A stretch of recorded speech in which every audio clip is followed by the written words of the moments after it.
Bērziņš auga nelielā klajumā. Vēl bija jauns kā pamatskolas puika. Negribējās klausīties veco bērzu stāstos par aizgājušiem gadiem, putnu ligzdām, kuras tik saudzīgi jātur zaru rokās, par pavasara ciešanām, kad sāpīgi jāraud, liekot asarām tecēt cilvēku atstātajos traukos. Jaunajam bērziņam likās, ka tas viņu neskars, un veco kaimiņu runas tas tik tā, aiz gara laika tie stāsta izdomātus notikumus. Jau bērziņš bija izaudzis par bērzu. Stiprie zari slējās debesīs, it kā rādot: lūdzu, novērtē mani, kā esmu izaudzis. Pirmais atlaidās tumšs, saulē zaigojošs strasts. Vērtējoši aplūkoja zaru piedāvājumu, nosvilpās un prom bija. Bērs tā arī nesaprata strazda svilpienu, pa prātam zaru piedāvājums vai nē. Klusi, kautrīgi, bērza zaru žākli vēroja žubīte.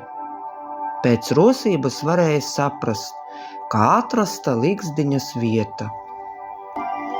Arī labi, būs ar ko vakaros parunāties. Priecīgs bija bērs.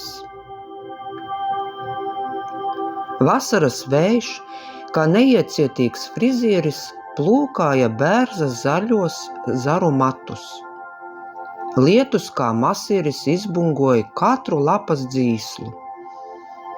Kad dzērves sauca rudens vēsu elpu, tad bērs lepojās ar zelta mirdzumu zaros.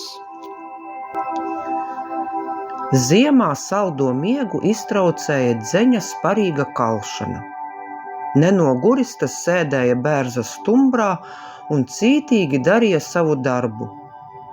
Bērs saprata, ka dzenis bija pirmais, kurš iecirta zīmi viņa jaunajā stumbrā. Lai jau, nodomāja bērs un laidās tālāk saldajā miegā. Pavasarī vientuļais stāvētājs gaidīja savas žubītes. Jā, tās atlidoja un uzsāka savu ikdienas dzīvi, bet arī dzeņa ziemā izkaltais caurums nebija par velti. Tajā ērti iekārtojās lielā zīlīte.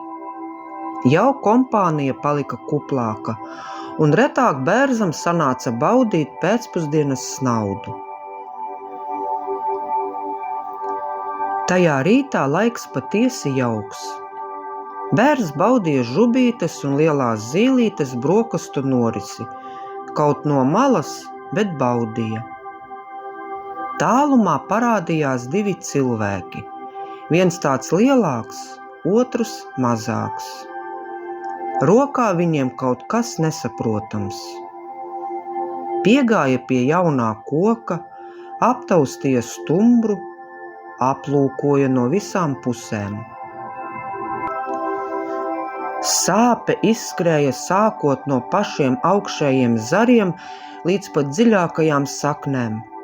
Dzeņa kalšana, tad tas bija tāds sīkums.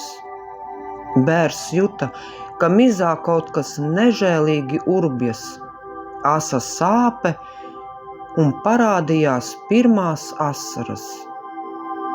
Tās pa vienai lēni tecēja pa mizu, iesūcoties dusošajā zālē. Slaidais stumbrs nesaprata, kas notiek un kāpēc tas viss.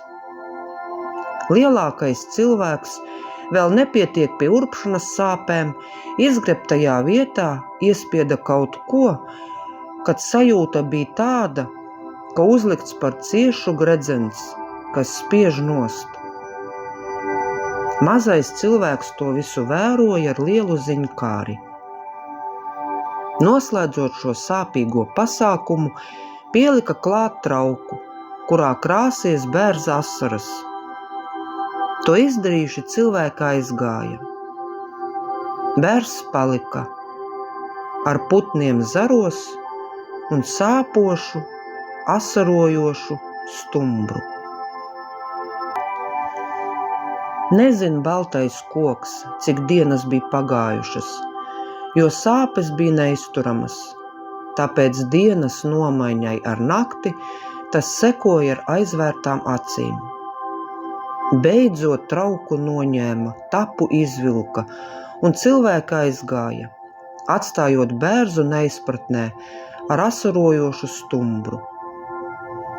Tas raudāja klusi, asaras ritēja lēni, bez apstājas. Tās ritēja pār mizu, gar saknēm un iesūcās turpat zemē. Pēc laika brūce sāka apdzīt. Saule to maigi glāstīja, pat asais vējš apžēlojās un nepūta vairs tik ledaini augsti. Brūci, protams, varēja manīt, bet tā vairs neasaroja, bija apdzijusi. Nākamais pavasaris bija klāt. Bērs nespēja noticēt. Tuvojās atkal bērzu sulas izslāpušie. Tas aizvēra acis, un atkal stingdzinošās sāpes, spiedošā gredzenas sajūta. Viss kā pagājušo pavasari. Es to neizturēšu. Tas čukstēja saviem putniem zaros. Ausa jauna diena. Bērs sajuta, ka pie saknēm kāds mīļi glaužas.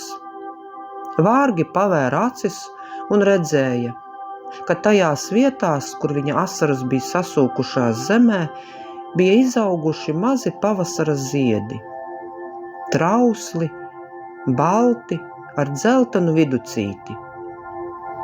Nekur vēl neredzēja citus ziedus, jo bija agrs pavasaris, nebija vēl pienākusi lapu pilnīga atplaukšana, bet pie bērza kājām jau skaistās puķītes cerīgi ziedēja, it kā cenšoties atvieglot bērza sāpes.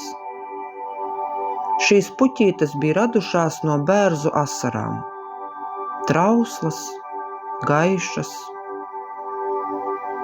Bērs apzinājās, ka jau ir tā sakrātā pieredze kā tiem vecajiem bērziem, kuri savu laiku stāstīja par putnu ligzdām zaru rokās, par pavasara ciešanām.